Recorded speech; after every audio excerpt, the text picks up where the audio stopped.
What is going on, my broskiis? My name is Toadskii, back again, here to bring you guys yet another One Piece Treasure Cruise video. And in today's video, we are going to be going through the brand new 50 stamina global first Clash GARP, the Neo Clash GARP, that is. Now, before we actually get into this dungeon, I have two different teams for you guys in this video, one with Lucci and one with V2 Lucci. Both of these teams work incredibly well from me just playing through the dungeon so far. In this video, we'll actually go through the dungeon and, give you guys, the information that you guys need in order to combat this actual dungeon, because obviously it hasn't come out anywhere else, so we don't actually know what the dungeon did upon its release. But before we actually get into that, let's actually go ahead and talk about the newly released Neo Clash GARP. So this character is a straight up buffed version of the original GARP.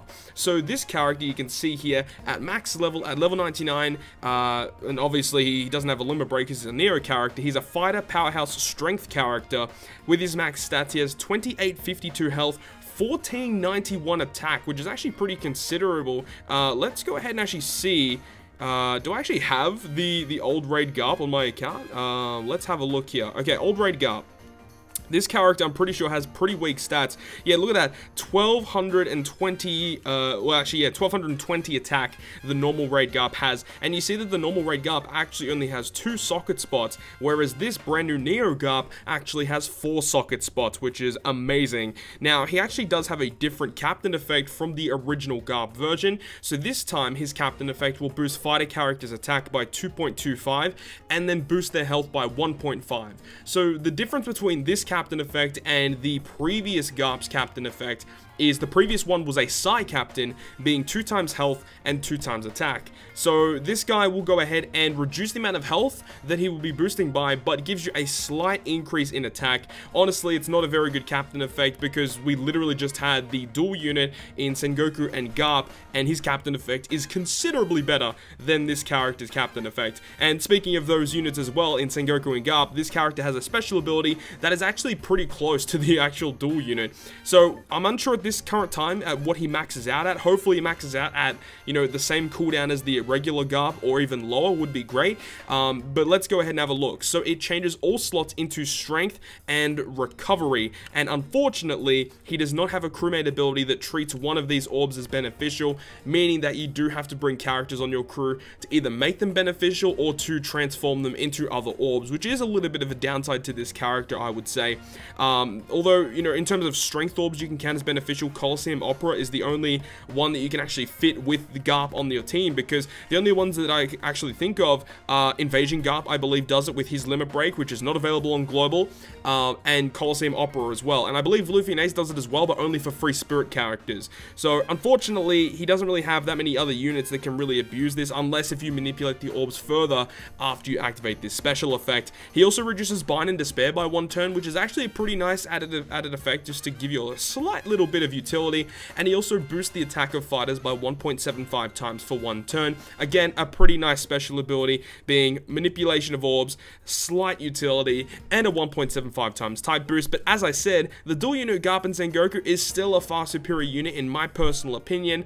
But either way, it is good because this character being AG does give people the opportunity to farm this, get some rewards from the Chopman missions, and this character will be a trusty character, likely being a trusty character in the next treasure map on global. So that's why I would suggest farming him up in the first place. But I do believe the dual unit GARP and Sengoku might also be a trusty character as well.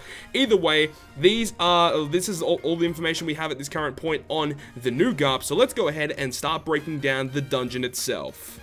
Okay, so let's start discussing this actual raid boss. So Neo Clash GARP starts off round number 1. We have a whole bunch of regular fodder characters, nothing really too noteworthy here. But on stage 2, that's where you actually need to start focusing, because what will happen is on stage 2, you're surrounded by 5 mob characters and a seahorse. The seahorse does what a regular seahorse does, but those 5 mob characters on stage 2, when they get a chance to attack, they will bind and despair your captain, just your captain, for at least 1 turn. It's between 1 or 3 turns. So you want to make sure you have max sockets. If you have max sockets, it actually doesn't matter that, like, their effect won't really do anything to your crew. So that's fine. As long as you have max sockets, these guys won't do anything to you. On stage number 3, Helmeppo is here, like the regular raid boss. Now, Helmeppo will actually give your crew a minor attack boost. This might be like a 1.01 or like a 1.1 attack boost. It's very, very minuscule. So utilizing boosts other than attack boost or bringing someone on your crew that can remove the beneficial buff is going to be very, very useful for allowing you to take on this Neo raid much easier,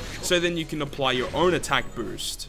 Following that, you are going to move on to stage 4, which is going to be Kobe. Now, Kobe actually has a lot of health. He actually is quite tanky, and he actually changes into a quick character, and all of the enemies will be enraged. Also, all of your crew below the captain will be chained for at least 1 to 3 turns, so that is something to note as well. Now, Kobe hits extremely hard. He hits for like 14, 15k or something, so as long as you have, at least the ability to kill him in 1 turn or at least tank a hit, that's going to be very useful because he definitely hits very, very hard. Now, when you actually kill Kobe, he will go ahead and give you a full board of negative orbs, and he will lock them for 2 turns. Well, technically it only counts as 1 turn because of the whole preemptives and moving on to the next room. But yes, he does lock your orbs, and he gives you a full board of negative orbs. Now, the final boss GARP can be quite tricky. He has 7.5 million HP, and every time you use a special ability that does damage to him, he changes his typing. So first off, he starts off as a strength character, then he will transform into a dex character after you use a special that damages him. After you use another special that damages him, he'll transform into a quick unit. But then if you activate another special ability that goes ahead and does damage to him, he will go ahead and give you a full board of Psi and Int orbs, and he makes them negative for 1 turn. So you definitely do not want to bring 3 specials that damage him. Most you want to go is 2. After that, it's going to be very, very hard to take him down from there. Now, also something to note about this GARP here as well is that under 20%, he actually will go ahead and apply a defensive shield. And that defensive shield, it isn't actually like amazingly high. You can break through it with your regular attacks, but it's just better to avoid it altogether. Just don't get in below 20%. That defensive shield can be quite tricky. But yes, after, make sure you do not bring characters that deal damage to him specifically. It makes running against him very, very difficult. But actually, you can use it in your favor with this team here. This team utilizes actually the Young GARP and Sengoku, the dual unit from last month, and his special ability will remove all beneficial effects and give fighters a 1.75 attack and orb boost. And then we can go ahead and use the effect of our Raider Kainu with this specific team, which does damage to GARP as well as give our strength characters a 1.75 times color affinity, and also gives them a full board of orbs as well. So this team is quite good because after you use the special of a Kainu dealing damage to GARP, he transforms into a dex character, meaning that we have 4 characters on our crew that have 1.75 times attack, orbs, and color affinity, and this is easily enough damage to take down GARP very, very easily. So these are 2 teams that I've come up with that actually beat this raid relatively easily. Now remember, the condition for this raid is that you have to have either